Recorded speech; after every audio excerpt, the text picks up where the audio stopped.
Salian case में media के सवालों से बचते दिखे आदित्य ठाकरे। आपसे सिर्फ एक सवाल करना चाहूंगी, आप पर जो एफआईआर करने की बात की जा रही है, आप उस पर क्या कहना चाहेंगे? क्योंकि ये आप पर आरोप लगे हैं कि आप उस रात मौजूद। अरे अभी तो सब मैंने जवाब तो दिया। आइए, मराठी में समझ में नहीं आया, एक बार प्लीज। अरे ट्रांसलेट कीजिए, आप महाराष्ट्र में हो। आइए प्लीज एक बार, आप वहाँ पर मौजूद थे या नहीं थे उस दिन जो एफआईआर दर्ज करने की जो मांग? मैंने सारे प्रेस कॉन्फ्रेंस को दिया, अभी मराठी ट्रांसलेट कीजिए, मैंने हिंदी भी बात की। आप मौजूद थे या नहीं थे, बस इतना बता दीजिए। आदित्य, आपसे सिर्फ एक सवाल करना चाहूंगी, आप पर जो एफआईआर करने की बात की जा रही है, आप उस पर क्या कहना चाहेंगे? क्योंकि ये आप पर आरोप लगे हैं कि आप उस रात मौजूद। अरे अभी तो सब मैंने जवाब तो दिया। आइए, मराठी में समझ में नहीं आया, एक बार प्लीज। अरे ट्रांसलेट कीजिए, आप महाराष्ट्र में हो। आइए प्लीज एक बार, आप वहाँ पर मौजूद थे या नहीं थे उस दिन जो एफआईआर दर्ज करने की जो मांग? मैंने सारे प्रेस कॉन्फ्रेंस को दिया, अभी मराठी ट्रांसलेट कीजिए, मैंने हिंदी भी बात की। आप मौजूद थे या नहीं थे, बस इतना बता दीजिए। शिवसेना विधायक मनीषा कायंदे ने उद्धव गुट पर गंभीर आरोप लगाए हैं, सुनिए। दिशा सालियन के पिताजी पहली बार कोर्ट गए हैं। अब तक उनके फैमिली मेंबर आज तक उन्होंने कोर्ट का दरवाजा नहीं खटखटाया था और पहली बार वो कोर्ट गए हैं।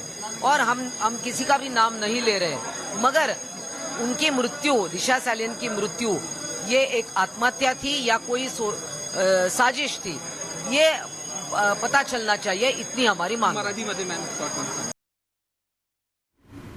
तो नए खुलासे के बाद सुशांत सिंह राजपूत के पिता के सिंह ने क्या कुछ कहा, वो भी सुनिए।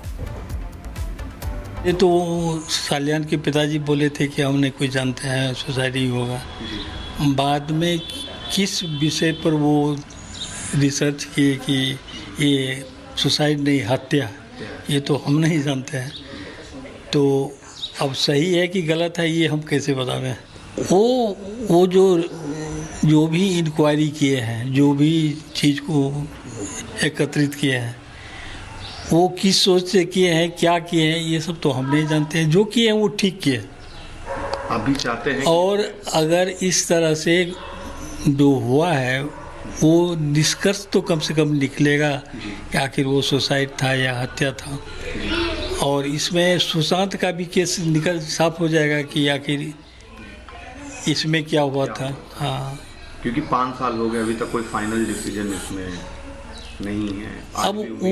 अब उम्मीद है कि सरकार बदली है, पहले की सरकार में इस सरकार में बहुत फर्क है। हमको अभी जो वर्तमान में सीएम हैं उन पर बहुत उम्मीद है, वो जो कुछ भी करेंगे अपने स्तर पर वो सही करेंगे और जल्द करेंगे। हाँ, वो जल्द करेंगे। विधायक अमित साटम को अब आप सुनेंगे, अब से कुछ देर बाद की क्या कुछ मांग की जा रही, सुनिए आप क्या कुछ कह रहे हैं अमित साटम।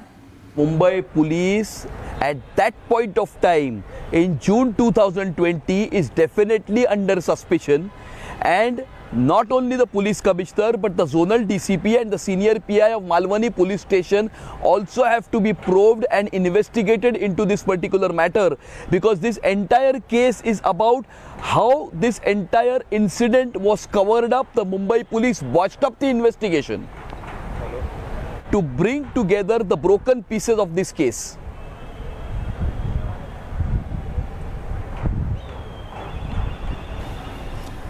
तो देखिए, सीधा सीधा सवाल उस वक्त पुलिस पर भी उठा और आपको बता दें कि अमित साटम जिन्होंने आज इस पूरे मामले को विधानसभा में भी उठाया है और बीजेपी मांग कर रही है इस पूरे मामले को लेकर कि इन्वेस्टिगेशन फिर से होनी चाहिए, तमाम आरोप भी लगाए जा रहे हैं।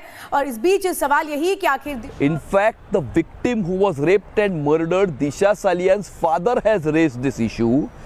And since her father has made serious allegations, direct allegations on the then Mahavikas Aghadi government, the then minister, the then mayor of Mumbai, and since the session of the Maharashtra Legislative Assembly is going,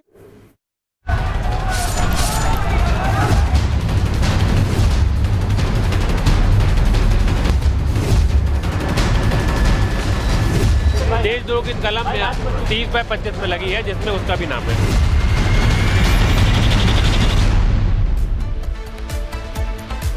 और बात बात नागपुर हिंसा की। नागपुर में हिंसा फैलाने वाले आरोपियों के खिलाफ देशद्रोह का केस दर्ज कर लिया गया है। नागपुर पुलिस ने इस मामले में किसी भी दोषी को नहीं बख्शने का फैसला किया है।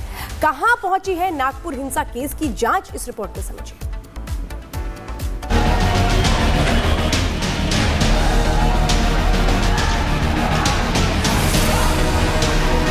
नागपुर हिंसा की जांच जैसे जैसे आगे बढ़ रही है, इस केस में चौंकाने वाला खुलासा हो रहा है। एक तरफ जहां दंगे का बांग्लादेश कनेक्शन सामने आया, तो दूसरी तरफ ये भी साफ हो गया कि नागपुर को हिंसा की आग में झोंकने की साजिश दंगाइयों ने पूरी प्लानिंग के साथ कर रखी थी और हिंसा की चिंगारी भड़काने के लिए सोशल मीडिया को बकायदा एक टूल की तरह इस्तेमाल किया गया।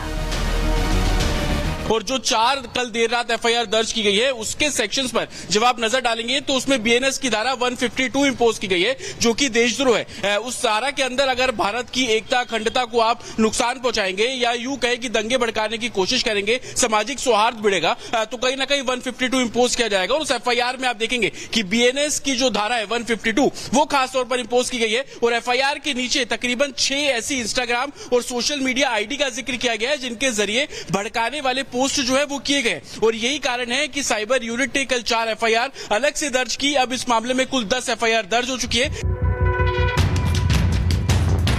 पुलिस के पास इस बात के पुख्ता सबूत है कि नागपुर में हिंसा फैलाने की साजिश पूरी प्लानिंग के साथ रची गई और दंगा ब्रिगेड ने इस साजिश को अंजाम तक पहुंचाने और लोगों को भड़काने के लिए सोशल मीडिया का भरपूर इस्तेमाल किया। यही वजह है कि अब नागपुर पुलिस के साथ साथ साइबर सेल भी इस केस की जाँच में एक्टिव हो गई है। नागपुर पुलिस ने इस मामले में अब तक जहां 10 एफआईआर दर्ज किए, तो वहीं साइबर सेल ने भी इस केस में 4 एफआईआर दर्ज किए हैं, जबकि अब तक जांच के आधार पर 200 आरोपियों की पहचान की जा चुकी है। लेकिन ये जांच यही नहीं रुकने वाली, क्योंकि पुलिस के रडार पर वो 1000 लोग भी हैं जो दंगाग्रस्त इलाकों में उत्पात मचाने सीसीटीवी में कैद हुए। नागपुर पुलिस इस केस की जांच को लेकर कितना सख्त रुख अपना चुकी है, इसका अंदाजा इसी से लगाया जा सकता है कि पुलिस ने अपनी दूसरी एफआईआर में आरोपियों के खिलाफ देशद्रोह की धाराएं भी जोड़ दी है। दंगाइयों की नागपुर को दहलाने की साजिश कितनी सुनियोजित तरीके से रची गई थी, इसका इशारा जांच में सामने आए 172 वीडियो लिंक से भी हो रहा है, जिसमें दंगाइयों ने सोशल मीडिया हैंडल से न सिर्फ अफवाह फैलाने के मकसद से फर्जी वीडियो बनाए, बल्कि उसे अलग अलग सोशल मीडिया अकाउंट से पोस्ट भी किया। बीएनएस सेक्शन 152 जो हमने इम्पोज किया है, उसमें अलग अलग इंग्रेडिएंट हैं, लेकिन हमारे से जो रेलेवेंट है वो 2 चीजें हैं। एक तो आर्म्ड एग्रेशन को प्रमोट करना और दूसरा सबवर्सिव एक्टिविटी को प्रमोट करना। तो इसमें जो वायलेंस हुआ था, पुलिस के खिलाफ में जो वायलेंस हुआ था, उसके वीडियोस को इन लोगों ने कट करके और उसके साथ में इस प्रकार का उन्होंने मैसेज दिया है कि जैसे कि फॉर एग्जांपल सर तन से जुदा, नागपुर में जो हुआ वो सही हुआ, ऐसा हर जगह होना चाहिए। 6+ लोगों को हमने उसमें एफआईआर में डाला है, लेकिन अभी और भी ऐसे पोस्ट हैं जिनको हम लोग स्टडी कर रहे हैं।